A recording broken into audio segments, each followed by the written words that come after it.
Welcome to Very Honored Frater BT's Esoterinerd podcast, episode 33, in which I interview Merrick Hamer.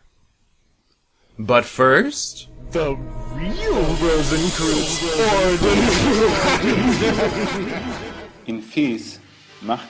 Orden. Of those of Fez, he often did confess that their magia was not altogether pure, and also their Kabbalah was defiled with their religion. But, notwithstanding, he knew how to make good use of the same, and found still more better grounds of his faith, altogether agreeable with the harmony of the whole world, and wonderfully impressed in all periods of time. And thence proceedeth that fair concord, that as in every special kernel is contained a whole good tree or fruit, so likewise is including in the little body of man the whole great world, whose religion, policy, health, members, nature, language, words, and works are agreeing, sympathizing, and in equal tune and melody with God, heaven and earth. And that which is disagreeing with them is error, falsehood, and of the devil, who alone is the first, middle, and last cause of strife, blindness, and darkness in the world. Also, might one examine all and several persons upon the earth, he should find that which is good and right is always agreeing with itself, but all the rest is spotted with 1,000 erroneous conceits. After 2 years, our brother Rosenkreuz departed the city Fez, and sailed with many costly things into Spain, hoping well he himself had so well and so profitably spent his time in his travel, that the learned in Europe would highly rejoice with him, and begin to rule and order all their studies according to those sound and sure foundations. He therefore conferred with the learned in Spain, showing unto them the errors of our arts, and how they might be corrected, and from whence they should gather the true indicia of the times to come, and wherein they ought to agree with those things that are past. Also how the faults of the Church and the whole Philosophia Moralis was to be amended. He showed them new growths, new fruits, and beasts, which did concord with old philosophy, and prescribed them new axiomata, whereby all things might fully be restored. But it was to them a laughing matter, and being a new thing unto them, they feared that their great name should be lessened, if they should now again begin to learn and acknowledge their many erroneous errors, to which they were accustomed, and wherewith had gained them enough. Whoso loveth uniqueness, let him be reformed. The Fama Fraternitatis, first published in 1614. Our guest tonight is a 5 times past master at the Culver City Foshay Lodge, and he is also one of the stars of Beyond Lemuria. We thank thee, great spirit of the holy mountain. We thank you, great avatars of the ages. We are blessed and comforted by your wisdom and inspiration. I'm Grand Master for life. Give me back that staff right now. Which you've heard me recommend before, and we've spoken to a few of the other stars of that movie already on this podcast. He also is the premonstrator of that same traditional Golden Dawn order, of which Poke Runyon is the imperator. He is also a poet and a Shakespearean actor. So let's get to that interview, shall we?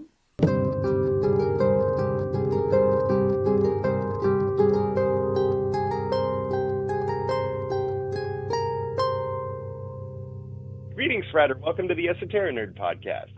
Well, thank you. Thank you very much. Would you mind telling us a little bit about your name? The first name, of course, is a little odd. I mean, most people think of Merrick as a last name, and even that's kind of rare. Right. But apparently it's Teutonic, Scottish origin, and it, if I'm correct, it means industrious. And the last name, of course, is Hamer. That is originally from northern Germany, and it probably was spelled with two M's. It migrated to Sweden and then came over to the United States, where the documents gave people the choice of spelling it with one or two M's. Now, is it related to hammer? Well, yes, I believe if you were to take it back in terms of its origin, it means hammer. So I guess I'm an industrial hammer. And from the region, I can't help thinking of Thor. I wonder if that's the same word that they used for the hammer of Thor. Well, it could. You know, my sister was, she's my late sister. She was the genealogist of the family. And evidently she took the name back to Hamel. Now there's of course a place in Germany called Hameln. Right. And that's actually the origin of the Pied Piper of Hamelin. Hamelin is simply Robert Browning's way of stating Hameln, which is very difficult for English tongues to pronounce. Yeah. So who knows? I may have come from, or my ancestors may have come from that origin of Westphalia in Germany. I do have kind of a strong inclination for the story of the Pied Piper of Hamelin. I've worked with children in the past, working for a public library, by the way. And I've adopted numerous stories to dramatic use, and that was the first one. And this may be digressing a little bit, but my family would occasionally go up north to Sacramento, and on the way back, they would stop in a little town called Nutree, where there was this gentleman that played these two penny whistles, dressed as the Pied Piper of Hamelin. And he would pipe the children around the little airport resort, which is what it was. Nice. And I was fascinated with that. And each year when I would go north with my family, he would still be there. And it turned out he was an oboist with the Santa Rosa Orchestra. And I was an oboe student at the time, playing oboe in school orchestras. And so I just, took a strong fascination. I purchased two flutes and developed my own technique on them, and then I would return each year and show Ted Goodfellow, that was his name, my progress, and of course he was delighted with it. And of course, the story of the Pied Piper of Hamelin, I became very attached to that as well. And I developed. I'll have to catch up on that one, I have to admit. Yeah. Well, that's a story where, a town in the Middle Ages was infested with rats, and the people didn't know what to do about it.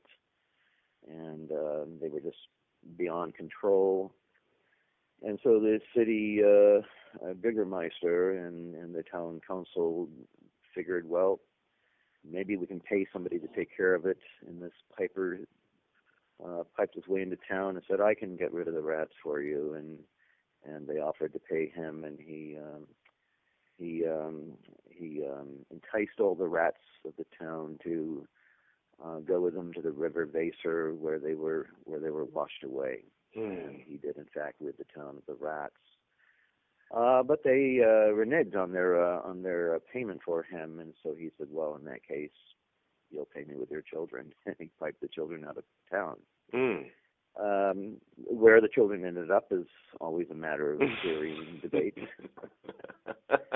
He did not drown them in the River Weser, however. Which dovetails nicely into the Golden Dawn. I think so.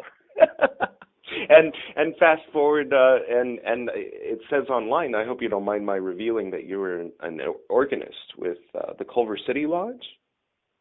Yes, that is true. I've been the organist there for number of years. So that Also song of the siren that lures children to the Masonic Hall is you in there on the organ. I think that's right. Excellent. And what was it that you wanted to? There were the seasonal, something you had written for the seasonals that you wanted to talk about. Well, I do some writing on the side, and I have some tributes to the 4 seasons of the year, and I've been posting portions of them on Facebook as each season, as each equinox or solstice arrives, and so I haven't yet posted the last one, so you'll be hearing it first. Nice. And I've readopted them to something more in the form of a dialogue, and I want eventually to develop this into a larger work. I won't exactly say what that'll be right now, because right. I'm just thinking about it, but these are really preliminary structures for something larger. Now, does it start with spring, or do you start with spring and then, of course, summer? Excellent. I've always thought that spring should start. They start the day in our in this calendar with midnight. They start the year with just after Yule. But I always thought the golden dawn should be the start of the day. Yeah, I think so too. And actually, each one of these, and they're interconnected, and that's why I want to read all 4 of them. You could actually start with any one of them, and it transcends into the next one. So yeah. So whenever you're ready, I'll read sure. one, and then if you'd like, I can read them all straight through. Well, let's start with spring, and then we can kind of reflect on it, and then move on to summer, and sounds good. Very well. Now each one is a tribute to the season, and it begins with an allegory, and then it concludes with a prayer. Okay. So the first one is a vernal reflection. So everybody get into the east of your temple. Absolutely. Due east. Thus saith the Spirit Vernalis. Arise, I say, for long hast thou lingered in the dark place of repose, indeed a place whither all that have lived have resorted for a time, ere they return again to the realm of their former estate. Something without is changing, I tell thee, indeed, with the whole of the earth, and within the great sphere that hath enveloped it. The perpetual pulse that hath sustained thee is now increasing. The ears of earth are pricking up to the sounds of nature. The strains thou hast once known are adding to the orisons of morning, and the choruses of earth's creatures are singing about, for they are come again, and their beautiful voices beckon thee. Let the depths, therefore, release thee, I say, wherefore, arise. Something hath opened above and before me, saith the child awakening, as if to make way for my transformation. Even as it doth for me, so doth it for the smallest kernel, letting the roots thereof hold fast, and in the bud there within room for. Something hath beckoned me, this I know, for I've heard the strains. Let therefore my loins take foundation, and my head fill with aspirations, for in accordance with this I have formerly wrought. And the Spirit Vernalis continued, Behold the child whose slumber is ended. Let the fragrant air of the morning fill his lungs fully. Let the depth between his foundation and crown measure an expanded being, and may the labors of his day be fulfilled. Let us embrace him, for the moment of his rising is at hand. As I rise, saith the child awakening, streams of light rush in and seemingly past me, as if to fill a void that in part I've left behind. The light is at first quite blinding, for long hath it been occluded. Yet with it mine eyes will be reconciled, as radiance from above poureth down to fill mine aura, the mantle of my latest hopes and renewed estate. Lo, saith the Spirit Vernalis, He that riseth and such as he that rise with him are not alone. For from the roots beneath their stalks stand tall, and the crowns adorning their summits are seen opening toward the heavens, as if to receive the scintillating beads of manna descending. Let them be grateful unto him who hath sent them this gift. And the child of awakening said this: Though the splendor is obscure to me, whose eyes are lately opened, all else around me see it. Creatures tread from afar, drawn to it. Bees from the awful depths swarm in to visit with me in my court, where the radiant pellets have fallen. Worship is in my heart, as it is in the hearts of all around me. For behold, we hunger not, nor thirst. And one crown towereth above all others, and its message hath reached even unto us. And a voice from above said, Thine is but one of many crowns in this earthly garden, far be it from the nucleus of paradise from which I have condescended. Be it known unto thee and others of thy kindred that ye are the children of earth, and that ye are with me still. And the Spirit Vernalis said this: How stately are the diadems upon their heads! Look at the ruby glory, behold the golden splendor. Hearken to the tenor of their praises. Glorious be the garden in which they have awakened. Magnificent be the palace in which they dwell, and majestic the cathedral in which they now pay homage. Tongues do not speak here, neither do quills press upon the leaves, nor chalks upon the trestles. For words are inexpressible, yet all things worship the Lord of life and life returned. Alas, concluded the child of awakening, a faint and chilly breeze moveth in and wrappeth around, and then moveth on, sweetened by the royal scents, and carrieth our thoughts afar. Lo, the ears of nature are receptive to the ineffable, even as the God of nature receiveth our innermost thoughts, for the holy empire hath lit up. Let the prayer of the season now be uttered. O Lord of hearts and aspirations, nurture well the seed of flower of new return, we beseech thee, even as we would nurture that which in our repose we have discovered deep beneath our shades. Let no nugget of hope be left to linger in the dust, but be made to seek its destiny. We thank thee for the dew of mercy descended, and the cup of life tendered, and alas, the day of our rightful appearance. Keep us merciful and forbearant, O Lord of all life, productive and yielding, honorable and upright. May the glory we have yielded below be known on high, and its remnants below sustain us, thy children. Let our orisons be heard and our prayers received, even as thy messengers have communed with us. Let the glory of life endure forever. Amen. Amen. Well, that was, of course, the tribute to the season of spring. Excellent. Yeah, I was getting absorbed in parts and missed other parts while I was thinking about parts, so I'm glad it's recorded so I can go back and listen to it again.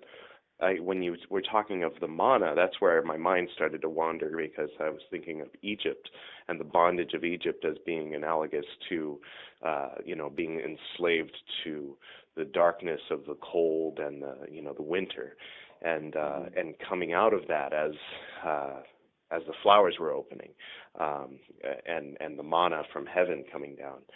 And then I started thinking about how that was the springtime, the very dawning of kind of an egregore at that point in history, and then and how it blossomed and went through its seasons.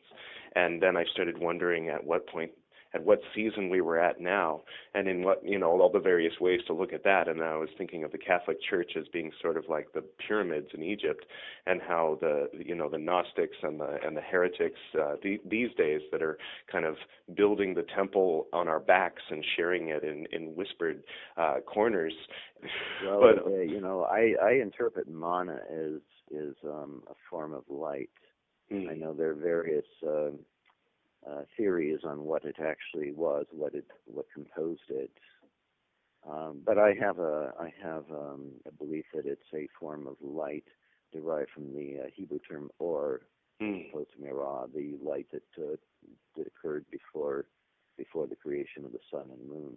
Right. And I explain this in a writing that was published in a Catholic journal called In Praise of the Mystical Light. The name of the journal is Archaeoterics, published by Newman University. Nice.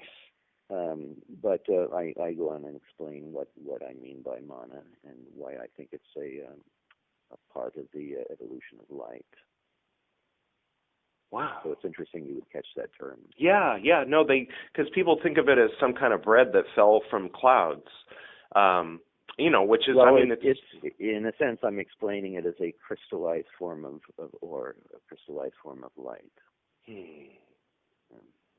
But then perhaps, of course, it's always interesting to look at the many layers of potential meaning in Scripture, the meaning of being lost in the wilderness, the meaning of being Israel, the people of God, the meaning of being the people of El, the meaning of being, given this thing that was unexpected that sustained them, and what does it mean to eat it, and what does it mean, so that when I'm thinking of it, it's a form of light that's become manifest. Did they actually eat it or put it in their mouths, or is this a metaphor? Well, yes, they discovered it serendipitously on the ground, and I think I described it as apples falling from the tree in heaven, the tree of life, that's the tree of knowledge of good and evil, and these apples, it fell down to earth, and that's what benefited the children of Israel.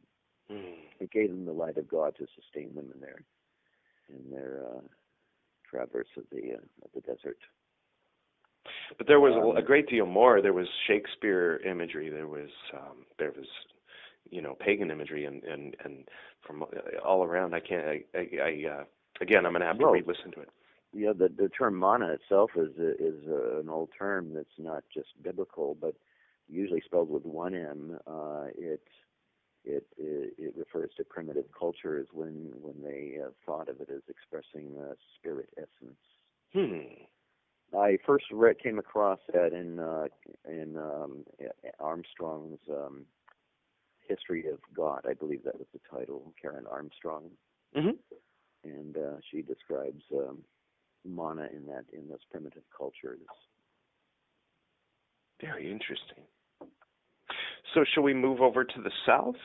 Well, let us do that, and we can pay tribute to the season of the summer. All right. Well, we'll get some incense going here. Get a candle going here. The right way. Yeah. Pumping some music that's appropriate or whatever. Okay. And again, it's an allegory, and then of course it concludes with a prayer. Whenever you're ready. Okay. Thus saith the Spirit Estevalis. Behold, the vernal spirits have completed their work, and the most reluctant sprout hath by now loomed forth. The earth hath aroused and yielded the whole of her sleepy heads, and none remaineth in the place of dreams. All again emerge and have seen the radiance from above, felt the throbbing, heard the strains that echo here once more, yet all the senses seem inclined upwardly unto what hath marked a shift in time, blazing the skies and blooming at heaven's gilded throne, upwardly toward the stately realm, whereunto the nectar suppen and those ascended have joined the monarch of the skies. Thus saith the child of labor. Yea, though I seek repose from my labors, as indeed my strength is abated, I am not disheartened, for my vision is yet firm. Nay, melancholy doth not reign here below, but sanguinity is beneath the radiant crown. Now come unto me and partake of my vision, ye who have slept and are of late aroused. Part the veils and see the glory that I have seen. Yet the heat of the day is strong, and all which have labored seek refuge. I too seek repose, but not beneath the shades of earth, but under the pinnacle of the Most High and his majestic beams, amid the seeds of luster, which fall like glowing flakes of snow drifting from the Pyrean place. How lightly they descend to fill our lungs and souls, how they make us whole. Come along, saith the Spirit of Stavalis, and gather around him, ye kindred, who have labored with second joy, and behold the glory of the day. Let the child of earth come forth, and upon his brow let be poured the balm of light. Let her too come forth to assume the vows of life and life returned. Let their mirthfulness be noted. Let no gloom unto them appear, for this is the day the Lord hath made. Alas, concluded the child of labor, behold, beyond the zenith our labors yet to be performed. But therein we shall not partake till all have seen the beauties thus far wrought, till all have gathered beneath the dome of day and given homage to what hath reached that lofty place. Far above the crowns upon our heads, above the thrones within our earthly realm, shineth the Master's gleam, whose aureate petals glow, by whose propitious glance our works are seen as gems by day and stars by night. Let us hail the light we've seen on high, and with joy resume the efforts of the day. And let not the keeper of the light depart from nature's holy house, lest we who have seen it return again to dust. Let the prayer of the season now be uttered. Hail, radiant light, bright and glorious be thy stature, author of all vision and intellect. Come unto us, we beseech thee, and hear the prayers of our desiring. Adorn the space about us, and grant us rapture therein. May the darkness we have known fade from our memories and recede from the zenith of our aspirations unto the nadir, where let it nurture the seeds of hope and souls that await their births. Until such time as our dreams will burgeon and the progeny of earth's great womb spring forth, let the present glory fill our lungs with lofty praises, and send our thoughts afar to where the brightest blossom meets the sky. Let there be peace and light between us now, and so mote it be forevermore. Amen. Amen.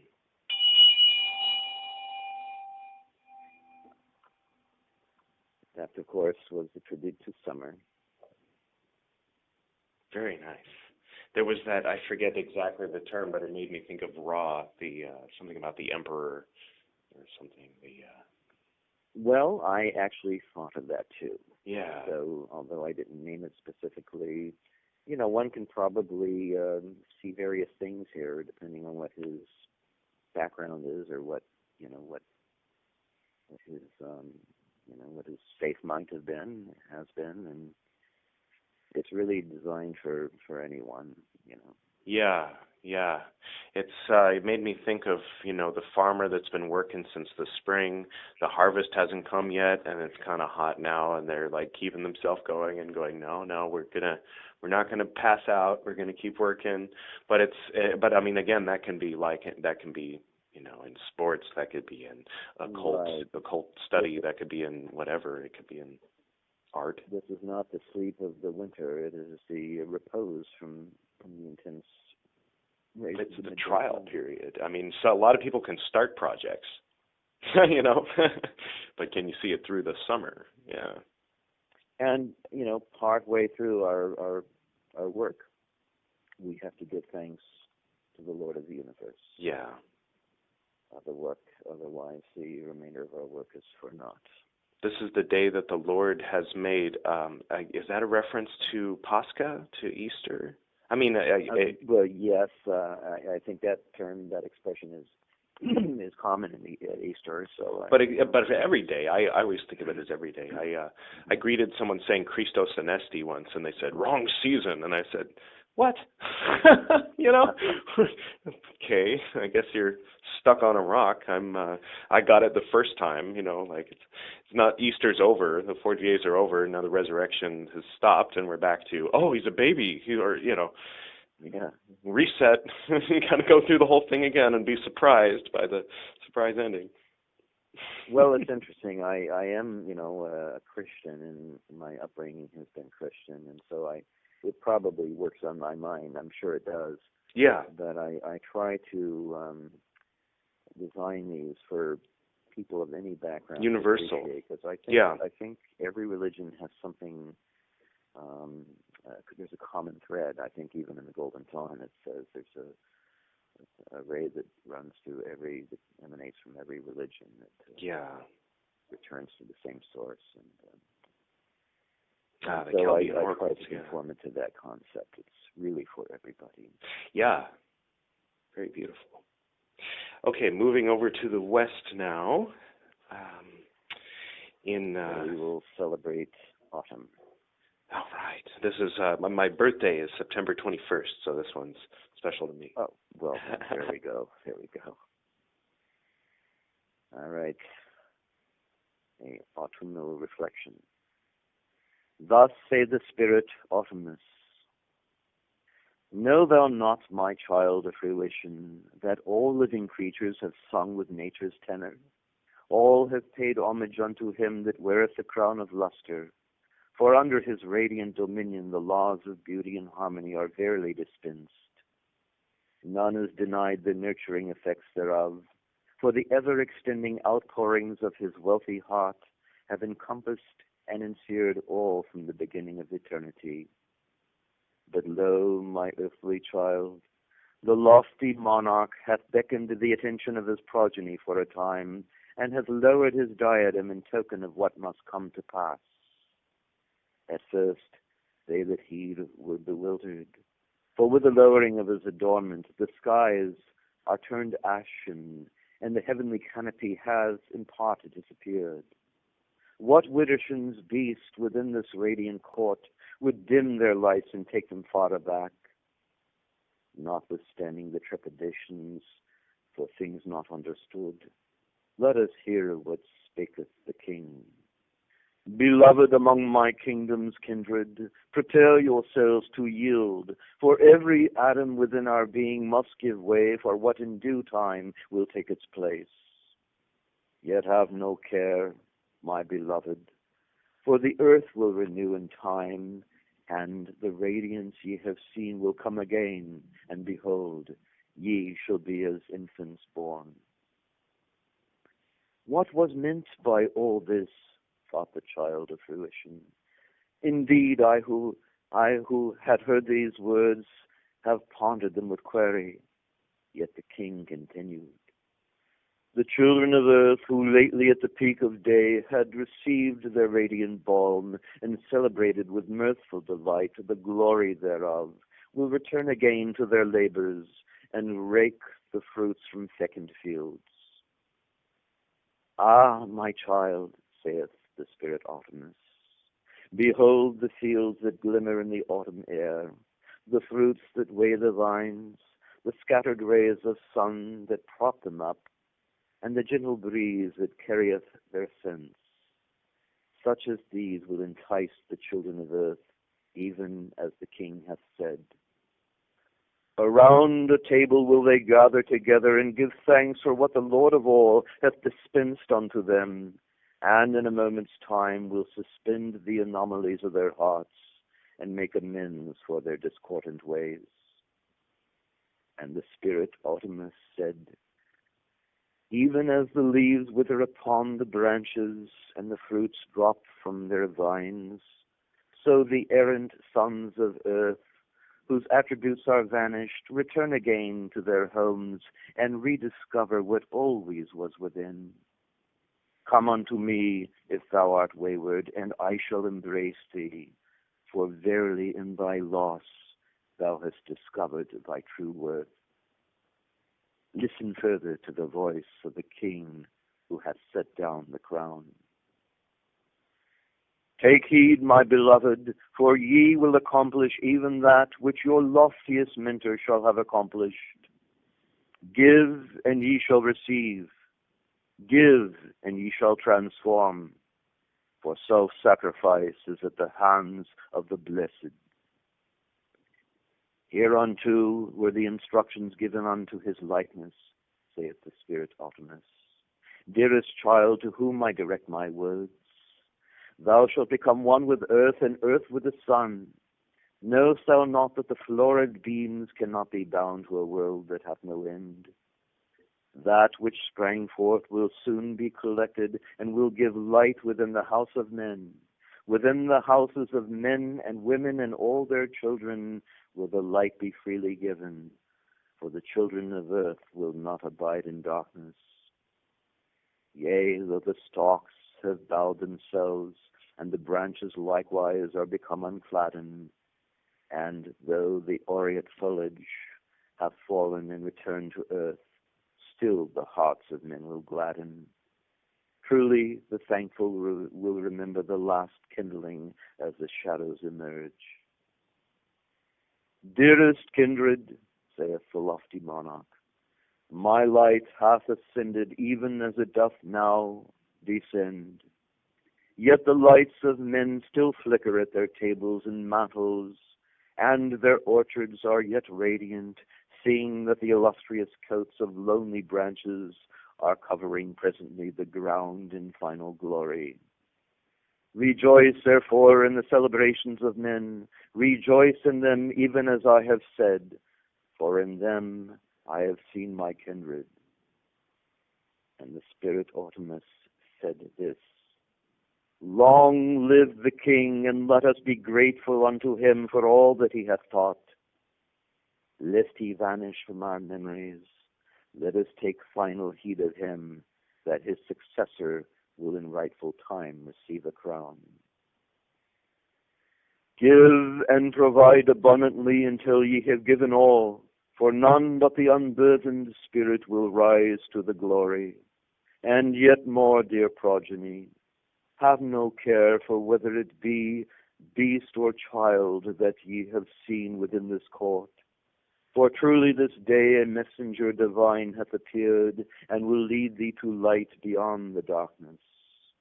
Wherefore, my kindred, give all, and be thankful for what ye have given.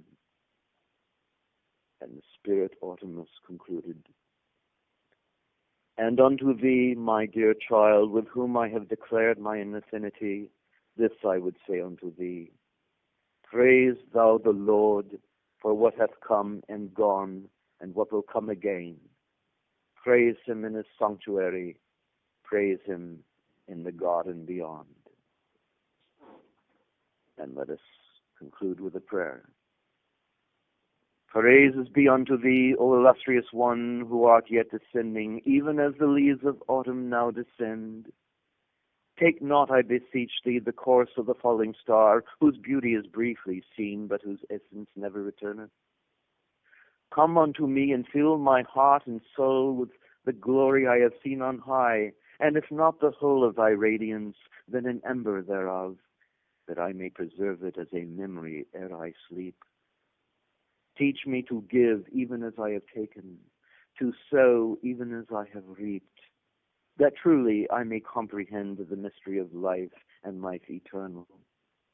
Teach me to surrender, that I may also learn to love, even as thou hast loved from before the birth of time. Let my friends be gathered around the table that I shall set, that we may give thanks and pay homage unto thee. For great is thy name, and great are thy heavenly seat in thine earthly dais. Be with us in our solemn moments as we reconcile our deeds, offer our amends, and tender our pardons. Behold the candle that linger longest, for around such as this we shall have gathered, and around it also we shall have besought thy presence. Amen. Amen. And of course, the tribute to the fall. Very powerful. It got right to the core of what it's all about. You know, the harvest is done. We've gathered it all in. Now we know, especially if we're from up north, it's going to get pretty cold. And it's time to share, and that's really important, because the people who reap the great harvest are going to have things rotting in the pantry and in the kitchen, and the people who reap the not as good harvest are not going to make it through the winter.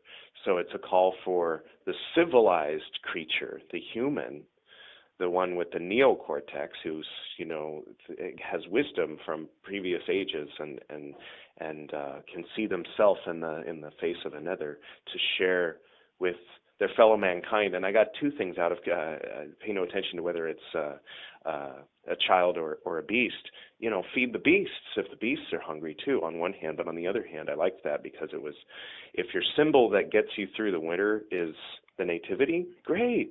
If your symbol that gets you through the winter is the beast, or whatever it is, you know, great. Something will get you through the winter, and then the light will come. And pay little attention to the symbol, to the form of the hope that carries you through the winter. And so yeah, no, it all came through, rang very clearly. I love that.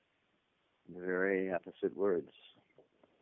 I wanted to ask, Autumnus and Vernius, are these names from... These are merely the Latin names for the season. I thought so, but it's addressing them as beings.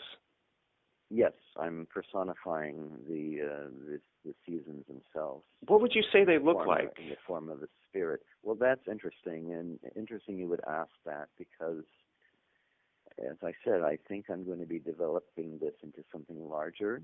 Mm-hmm. And what I'm really alluding to is something perhaps dramatic. Yeah. Yeah, so I'm asking, like, as a casting director, like, what would you be looking for? Well, that I have to, of course, think deeply on. But, I bet it could be done by different people.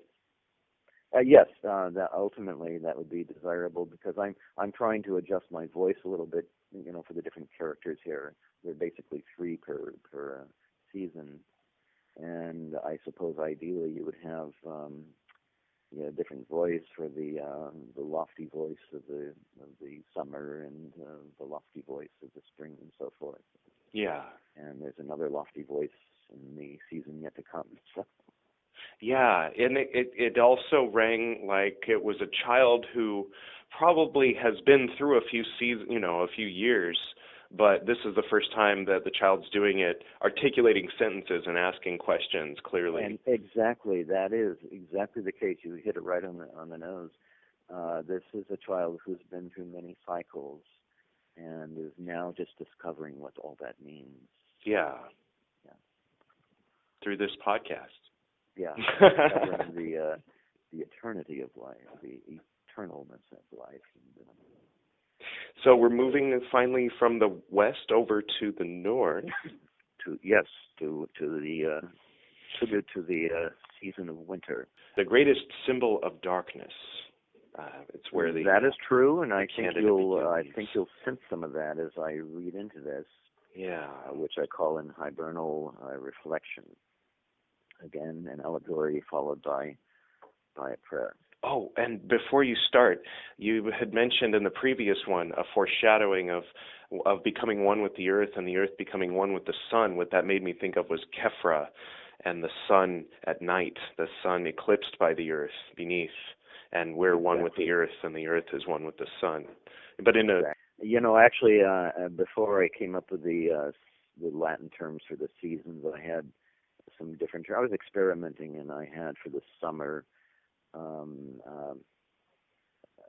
Semtaris, which is from an Arabic root, meaning the path of the sun as it goes above the head. And so I'm just playing around with these different terms, but I figured to make it more coherent, I would use the Latin terms of the season, since I think people can sense an awareness of them. Now, what was the name for summer again? For summer, what I've got is Estivalis. Estivalis. Yes. Okay. But now we're on the other side. Now we're on the winter side. Hibernalis, yes. Okay, got it. Okay, and hibernal reflection. Thus say the spirit hibernalis. Greetings, dear child, on whom I have waited. Have no care, for I am not the beast thou had once feared. It may well be that the colors of nature known to thee have vanished in this season of ice, for the sky's aureate crown hath descended for a time, leaving only traces of its glowing essence at the horizon, and casting glimmers on the backs of such as daunt before its last remaining gleam. All is dark, save what seepeth through the cracks of silhouetted scenery and the ground beneath, which is quite snow-laden. Welcome, my beloved, for the spirit of autumn hath guided thee well. Let thy melancholies depart, and trust my tenor, as even my words will spare thee from the numbness that the icy ground hath claimed for thy barren feet. The colors evanesced will return in thy dreams, I assure thee, even with such hue and dimension as thou hast never before known. Take my hand, therefore, for I am the spirit of thy dreams, and shall lead thee within such scapes and visions as will help thee formulate thy future life.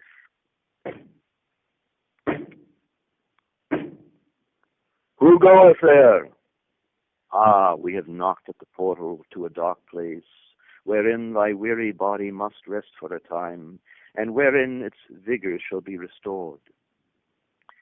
Thou hast seen much light of late, my child, yet it is but a portion of the pure and unmixed light thou shalt one day comprehend. Until that day, thy condition is still mortal, and thy time shall be spent within the realm of light and shadow in counterbalance, each necessary to thy progress. Thou hast knocked, and the voice of the Lord of the shadows from within hath inquired. Let us therefore give answer. I am one who knocketh at the portal of his dreams, and seeketh to become acquainted with mysteries divine and sealed, that I may find expression in the day of my awakening, saith the child of dreaming. Retreat not, dear child, who hath knocked and given answer unto my query. Relinquish thy fear for what may seem austere in so strange a place as this. To thee and such as thou, the threshold is indeed dark, yet all seeds are sown in silence and grow in darkness and mystery. Here I grant thee fortitude, which thy next term will require. Now saith the spirit hibernalis. Hereunto was the voice of the Lord of the shadows, and blessed be the darkness of which he speaketh. Darkness releaseth the mind from all that hath plagued it, and from the dross thereof, the separation from which will reveal the seed of life. All notions previously disconcerting will be gone, and apathy will vanish. With it, the light behind the darkness will be seen anew, unrestricted, and comprehended by minds uninfected by barren and false thought. Blessed be the darkness, for the light it will reveal. Know that the pure and untainted ideas of creation arose out of obscurity, even as with the Ancient of Days. In search of mates will they continue to rise and bloom in their commingling. Doubt this not, I say, whether scoffers taunt thee or partisans applaud thee for thine utterings. Those who understand the profundity of life will faint not before its obscurity, for upon it their reawakening will depend. If thou hast understand what hath been spoken, then thou art fitted for what lieth ahead, saith the spirit hibernalis. Beneath the fallen leaves of autumn it is only thy body that sleepeth, and there the shroud of darkness will continue with its nourishment thereof. Thy spirit, however, unburthened and erect, is fitted for a journey into a land whereof Scipio among the ancients had spoken, in which could be seen the whole of the earth and the universe around it. Let us move on from the slumbering body, for there is more to be seen. Landscapes filled with ideas and spectrums which only men of sorrow would treat with scorn, and in which only artists could find their suits. Such a palette will not be found in the place from whence thou came, I grant thee, but its mixtures will have etched into thy vaporous brain and psyche, and reached its limits through thy phantom-like veins. Thy spirit will have absorbed much in thy wanderings, even so within such wondrous a place as that which we presently traverse. Hear now the voice that again beckoneth our ears. In truth, my beloved one, thou hast not left thy home on earth, for earth hath many a dimension undiscovered. Not all that is on earth will be seen by men for want of the discerning eye. Yet the mystery is carried in bird and beast and flower. It is revealed in its proportions and movements, and in the omnipotence behind the divine will that may be penetrated through supplication. In part, by thy prayerful petitions and thine own proportionate will, thou mayest discern that which hath been allotted thee. Behind the lids of thine eyes is a sun with radiant beams. Let them be opened, therefore, and the world around thee be illuminated. And the spirit Hibernalis continued. Hail the Lord of Shadows, for he alone is the guardian of light unattained. Now behold the rainbow before thee, offering light in such abundance and in such dimension as to exceed in comprehension the chameleon of earth. Within the number of all things infinite are all things contained, greater than the limits of thine intellect, but not of thine imagination. Even from the cord stretched between heaven and earth are notes resounded beyond the music of the spheres, and he that hath an ear to hear will in truth hear. Alas, alas, the effluence of a sweet-smelling savor is detectable in these parts, seeping from the roots of flowers yet to be, preparing for their springtime emergence. And let it be swept into thy lungs, never to be exhaled by wasteful breath, onto the canvas of thy future choosing. For the colors hitherto unseen will bear the aspirations of thy soul. And now, my child, ere the season passeth by, let us return to that which hath slumbered, and rise again to thy life renewed. And the Lord of the Shadows did speak once more. Be pleased that thou hast slumbered and journeyed here, my beloved, and fulfilled another ring of thy destiny. When thou risest, thou shalt have forgotten all that thou hast seen and heard, yet none will be lost to thee. Return now to thy body and make supplication unto the Lord of the universe, for he hath looked propitiously upon thy journey, and when thy prayer is ended, arise and fulfill thy labors of love and life. And now let the final prayer be heard. Praises be unto thee, O Lord of the universe, which hath created all that is and shall be, all that is on high and that which is below, the seen and the unseen. Send us light to overcome the darkness from which we have emerged, and wills tempered toward a better comprehension of an infinite existence. Let no motive make us swerve from a righteous course, even so beneath the clouds that lead unto the light. Sharpen our perception and grant us vision beyond the veil and expression beyond the ineffable through the vehicles of love, life, and journey. Grant us rest from our labors in a place beyond the grasp of malice and doubt. And while we sleep, O Lord, let be breathed into our nostrils the gift of holy breath. Alas, with lungs thus filled, may we rise to our labors beneath the canopy of an empire, holy and divine. Amen. Amen. I wanted to the foregoing was the tribute to winter. It confirmed what I was thinking about. This is happening pretty far north because you had the Aurora Borealis, it seemed like, which of course could be anywhere from northern Canada, to Iceland, Greenland, Siberia, anywhere across Eurasia in the north. I forget the name of that line.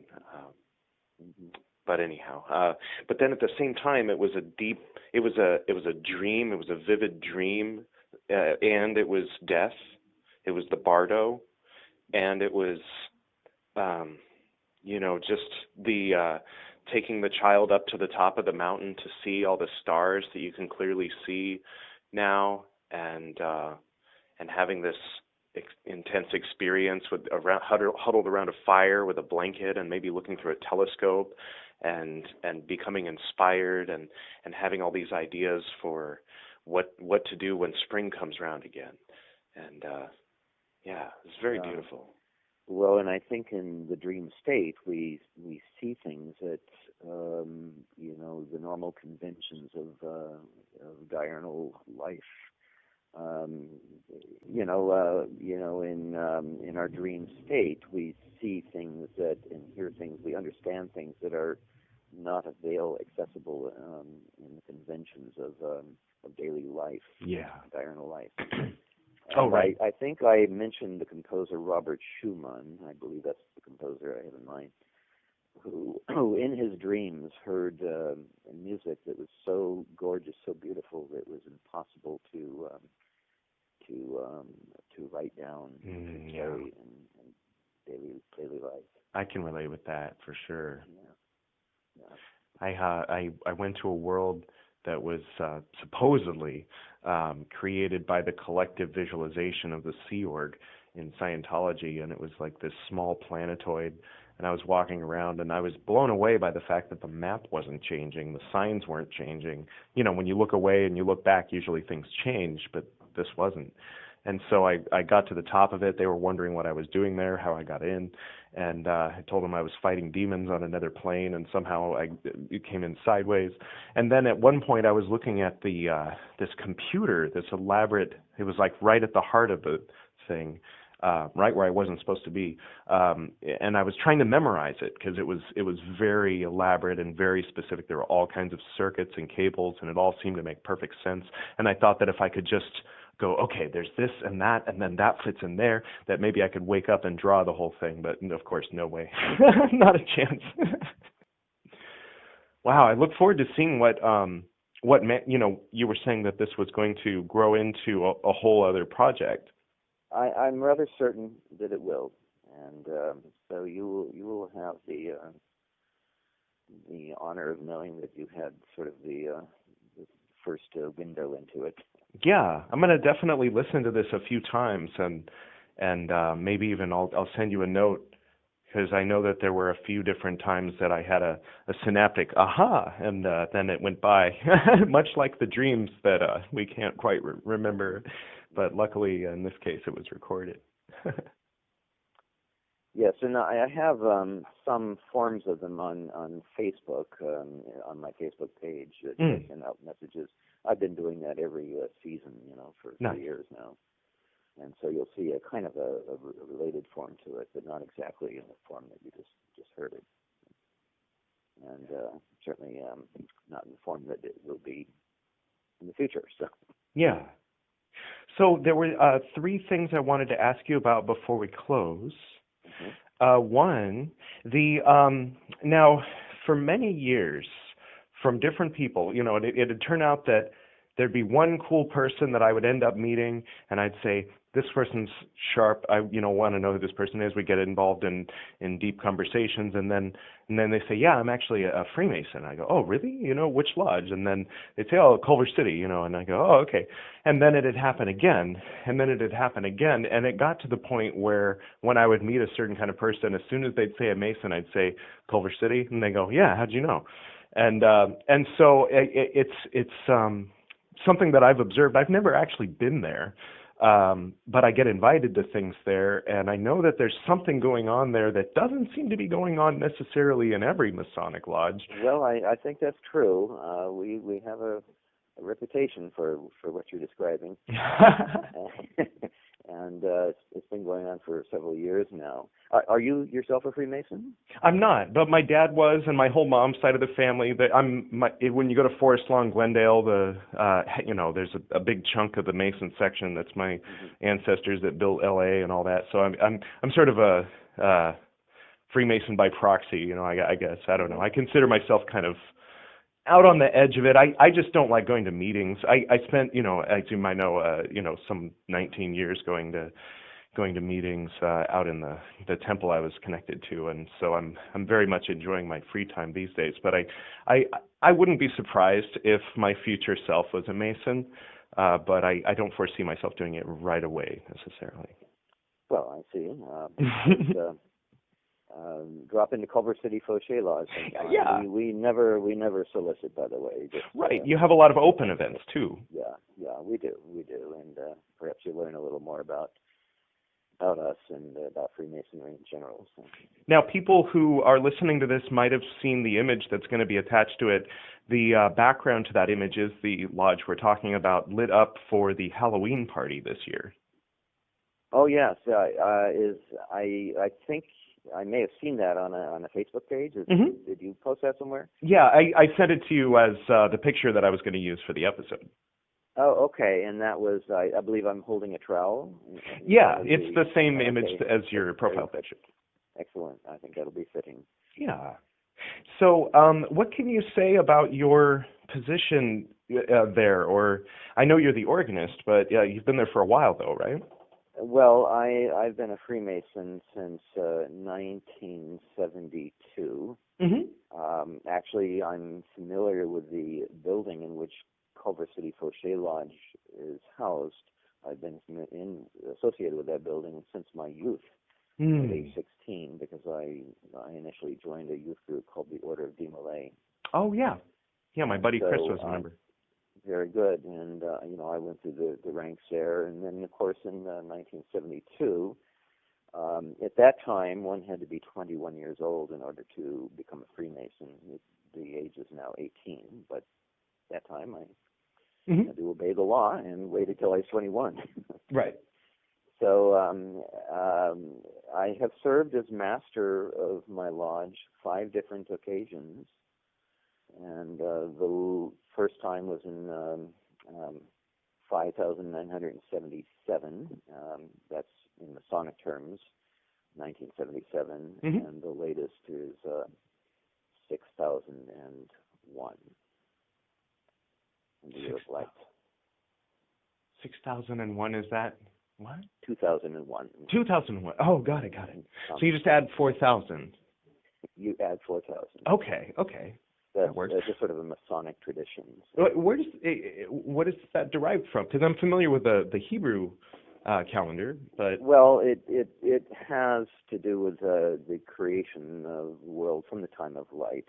Now, whether that's an accurate measurement or not, that's okay. Is that connected with some of like the creationist museums and stuff like that? It's called Anno Lucas, meaning the year of light. But I imagine you guys are more open to the 13 billion year universe theory. We're open to all theories. No, good. Just checking. Freemasons are open-minded people. Yeah. There's people from different walks of life. Now that's one thing.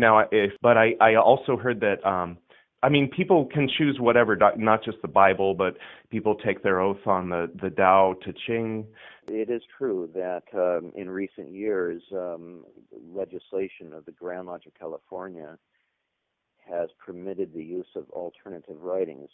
Traditionally, it's always been the King James version of the Holy Bible, and that Holy Canon is still on the altars as a regular furnishing.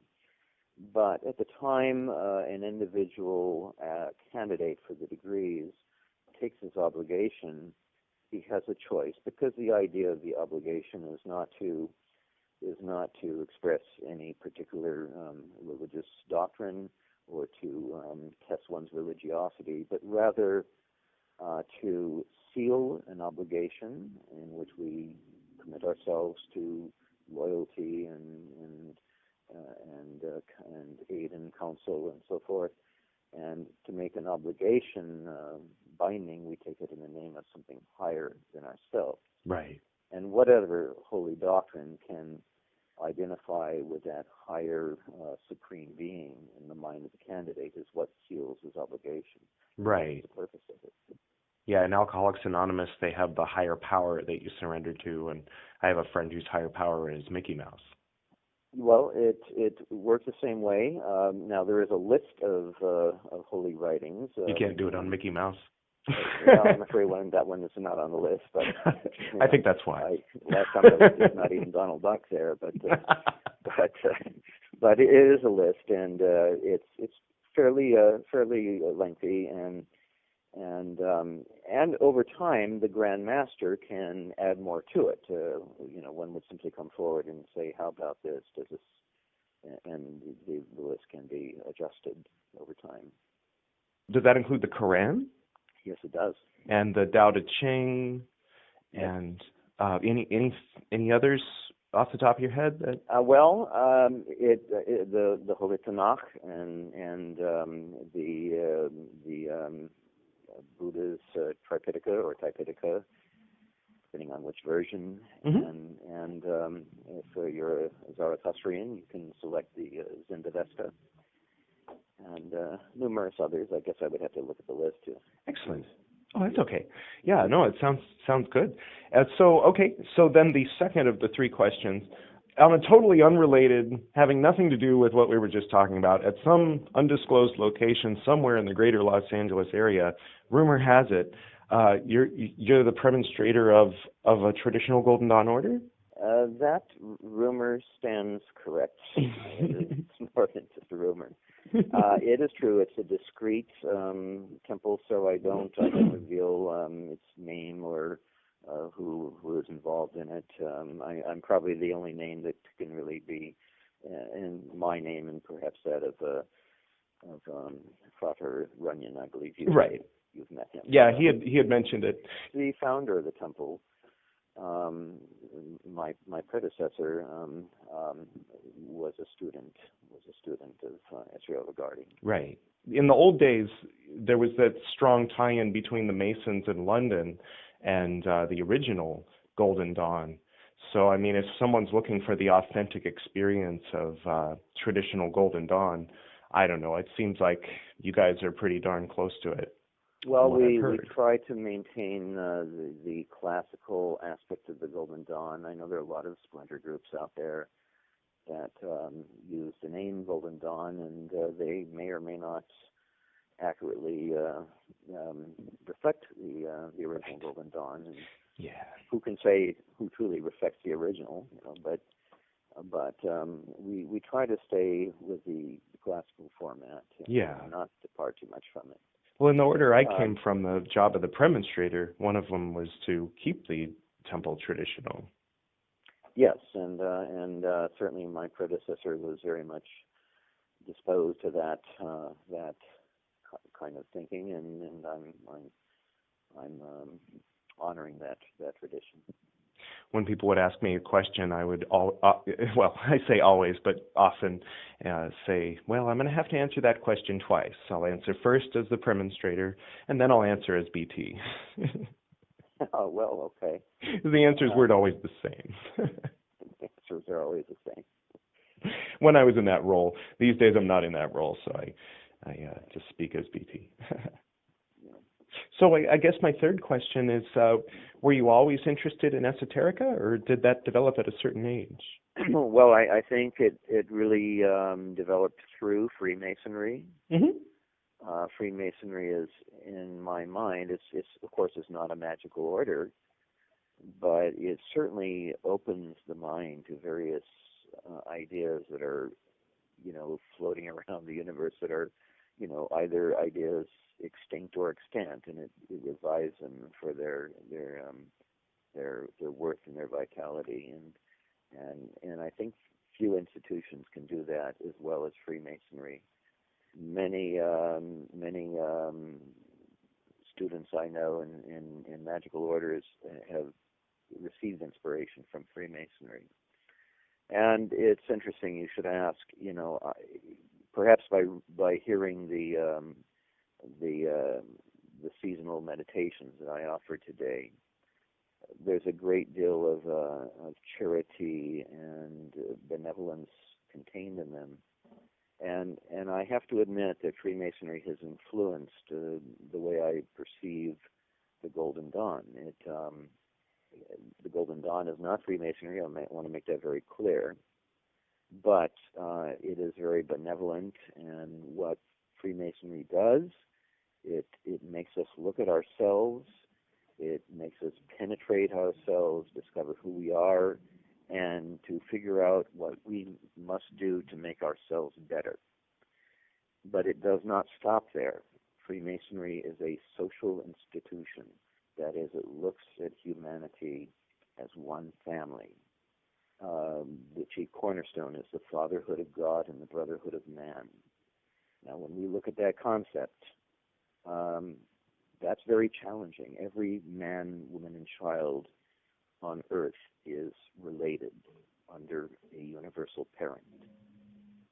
That intensifies our obligations. There is a lot of evil and depravity in the world, and how do we look about and look at such evil and depravity and say, well, this is my family? How do you navigate that? Yeah. Well, that is an obligation of Freemasons, and how do we do it? First, we build ourselves. We build our spiritual temples. Even as the Temple of Solomon was built to invite deity to take establishment of the mercy seat and proclaim approval. So we build our spiritual temples and invite God into our lives, hoping that God will come into our lives and proclaim approval of our work. And if we do that, we have truly made ourselves better and all the more instrumental to go into the world and make it a better place in which to live. Now, will we ever change the world in our lifetime? Very doubtful. But if we are a light and walk into the world carrying a light, we can perhaps begin to plant the seeds, set the example. Maybe somebody in a place of darkness will see light for the first time in his life because of the light that we discovered and shared with humanity. That's how we change the world. One day it will happen. Hear, hear. I guess the one thing we didn't mention that I should mention before we close was your role in Beyond Lemuria. Oh, you saw the movie Beyond Lemuria? I did.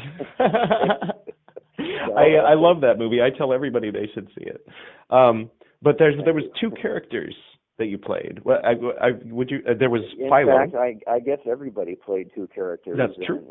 And each one played a sinister role and a benevolent role. Mm-hmm. And indeed, mine was respectively, the benevolent role, of course, was Master Philo. Yes, on Mount Shasta. Was Abaddon. Right, the evil, the satanic cult leader who was going to open a dimension to let the I forget the name of the critters from the other dimension in the Richard Shaver novel, or the Darrows. The Darrows, yeah, that's right. And but then the good you was much more like the view that I'm talking to today. If you don't mind my saying, very poetically helping people to connect with nature and their inner selves simultaneously. And so it's interesting you would say that, because I certainly identified more with the Master Philos. I felt more comfortable in that role. Yeah. In fact, in the other role, I felt some discomfort at a couple. Oh yeah, I can imagine. I had to hold that pistol to the young lady's head. I did not feel comfortable with that at all. You know, but it's interesting. Some people say they thought I did a better performance on the sinister one. So I'll let you be the judge on that one. But of course, it does tell us we all have choices to make, and this is our opportunity in this mortal life, in this realm of light and shadows. Yeah, we can create this, or we can create this. Yeah. It also made me think a little bit, when kids get into the occult, this is what your parents think you're doing. This is what you're really doing. Yeah, and I think that we owe the Golden Dawn the idea that it really is for the good. You know, there's nothing cynical or sinister about it.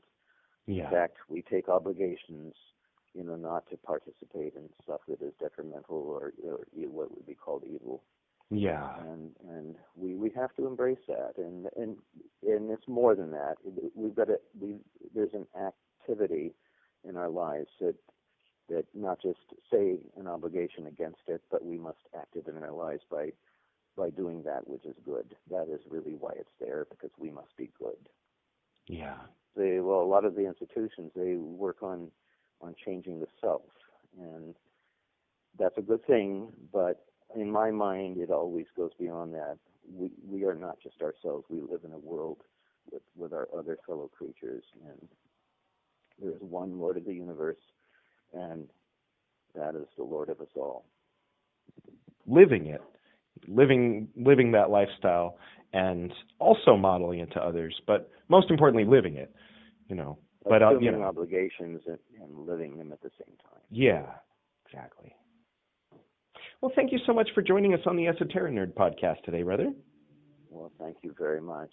It was very, very nice talking to you, and I really enjoyed, and it was an honor to be the first to hear that poetry, and look forward to talking to you again. And look forward to seeing you out at one of these days. I'll make it out to one of the public events out at the Foshay Temple out in Culver City. Well, thank you so much. Daughter, have a blessed day. You too, and we'll talk soon. Thank you. Bye. Bye-bye.